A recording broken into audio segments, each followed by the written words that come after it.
विनोबा भावे पहला व्यक्ति इस देश के हैं जिन्होंने भूमि दान का आंदोलन चलाया, और वह भूमि दान आंदोलन में विनोबा भावे जी को कई हजार एकड़ जमीनें मिली। क्यों?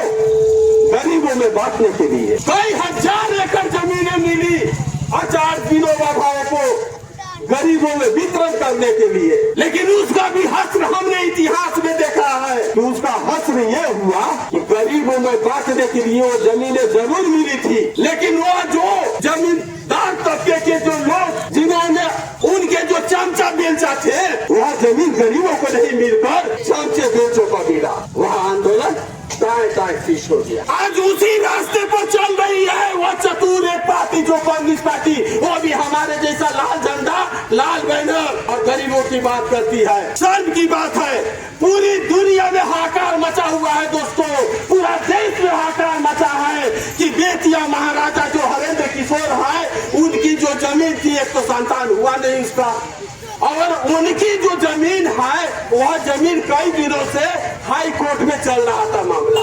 2018 के बाद इस पर सुनवाई होना शुरू हुआ और धीरे धीरे अब कोर्ट का फैसला आ गया कि बेतिया राज की जो जमीन है वह जमीन अब राज की नहीं रहेगी, वह जमीन सरकार की होगी।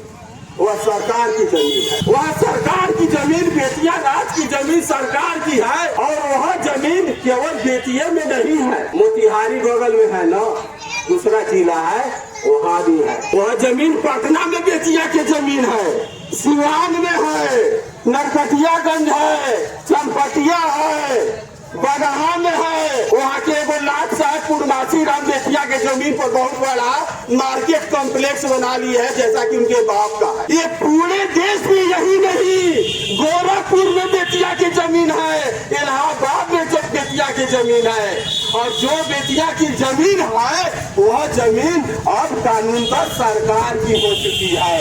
और उस जमीन पर साथियों मैं बताना चाहता हूँ, उस जमीन पर गरीब तबके के कुछ लोग जरूर बसे थे, किसी कारणवश दुख तकलीफों के कारण, बेटी के बिहार शादी करने के कारण औने पौने भाव में 50,000, 30,000, 35,000, 1 लाख, 1.5 लाख, 2 लाख हो सकता है, 3 लाख भी हो, इतना रुपये में गरीबी के कारण वो बेच दिए। खरीदने वाले लोग क्या भी गरीब थे क्या?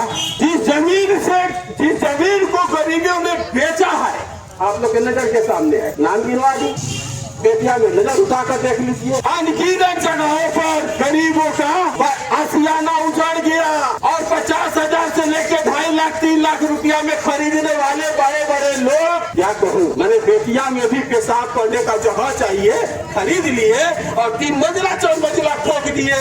एक व्यक्ति से मैं पूछता हूँ कि भाई आपका तो बड़ी आलिशान आशियाना हो गया, वो बोलते हैं रविंदर जी क्या कहे, सरकार का ऐसा आदेश आ गया है, 4 दिन का मोहलत दिया है, लेकिन देखिए ना लगभग इसको 70 लाख से ज्यादा रुपये में लगा दिया हूँ, 70 लाख से ज्यादा रुपया लगा दिया गया है एक मकान में, वो करोड़ों में है। और सरकार जरूर कही है कि 60 दिनों के अंदर आप लोग सोच लीजिए, 60 दिनों के अंदर अगर नहीं सोचते हैं तो सरकार का जो हाथी के सूंड वाला जो बुलडोजर देखते हैं ना, जिसको जेसीबी कहते हैं, वो बुलडोजर हाथी वाला तोड़ने में देरी नहीं करेगा, 2 महीना में मोहलत नहीं मिलने जा रहा है।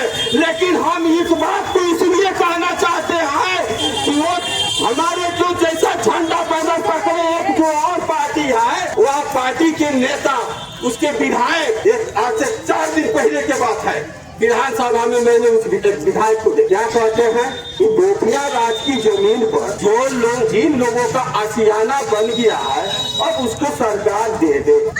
बेशरम कैसा आंदोलन चलाया तब होता है साथियों, मैंने अपनी आंखों से देखा भोजपुर में 62 आदमी का रणवीर सेना के गुंडों ने जो हत्या किया था, ये हमारे नजरों के सामने। लक्ष्मणपुर बाथे, पठानी टोला, पश्चिम चंपारण के धरवलिया, के तमाम बहुत सारे गांव और इनारवा में गरीबों की राजनीति करने वाले चतुर लोग भूमि आंदोलन के नाम पर गरीबों की हत्याएं बहुत सारे कराए हैं। ये सब हमारे नजरों के सामने। मैं उन लोगों से पूछना चाहता हूँ, आपने जमीन के आंदोलन को गरीबों के हवाले करने के लिए आपका पैदाइश हुआ था, लेकिन आज के तारीख में आप विधानसभा से लेकर पार्लियामेंट तक आप जो चापलूसगिरी कर रहे हो और सोच रहे हो कि अब इस जमीन आंदोलन से क्या हमको मतलब है, गरीब अपना रहे या न रहे।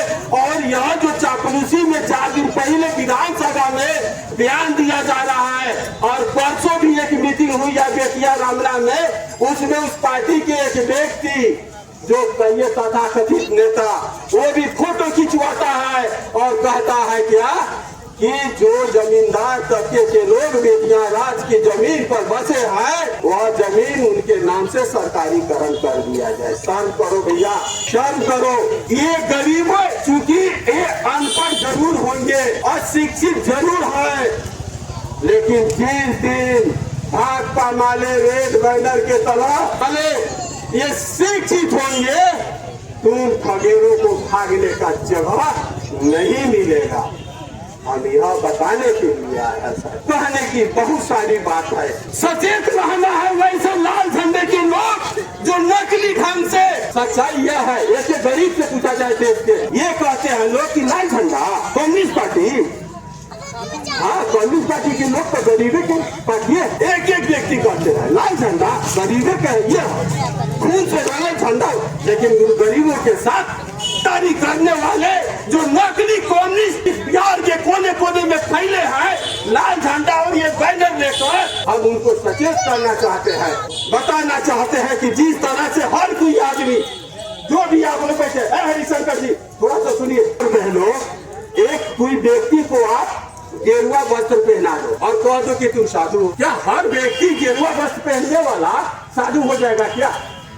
अरे साधु का अपना अलग रंग रूप होता है, अलग स्टाइल होती है, देखते हो कोई भी लोग उसको नतमस्तक उड़ाते हैं, प्रणाम करते हैं, लेकिन हर व्यक्ति अगर गेरुआ वस्त्र पहन ले साधु जिस तरह से नहीं हो सकता, उस तरह से बैरिया में मैं कहने आया हूँ कि हर व्यक्ति जो लाल झंडा को पकड़ा है, हर व्यक्ति जो लाल बैनर को पकड़ा है, हर व्यक्ति जो अपने आप को कम्युनिस्ट कहता है, वह कम्युनिस्ट नहीं है। तो अगर कम्युनिस्ट है बिहार के धरती पर तो सिर्फ भाकपा वाले रेस्ट रह गए, दूसरा कोई भी नहीं है। हम ये बताने आए हैं और हम ये समझाने आए हैं कि समय है, सचेत हो जाओ, वरना 8-9 महीने के बाद नीतीश कुमार को कॉलर पकड़कर गद्दी से उतारने के काम हम करेंगे। उसी तरह से जिस तरह से गरीबों को ठग कर तुम विधानसभा से लेकर पार्लियामेंट लाल झंडे को पकड़ कर जा रहे हो, तो तुमसे इस झंडा को छीनने का भी काम हम करेंगे। अब वो दिन दूर रही है साथियों। इन्हीं बातों के साथ मैं अपना वक्तव्य समाप्त करता हूँ, क्योंकि हमको सीओ से भी मिलना है।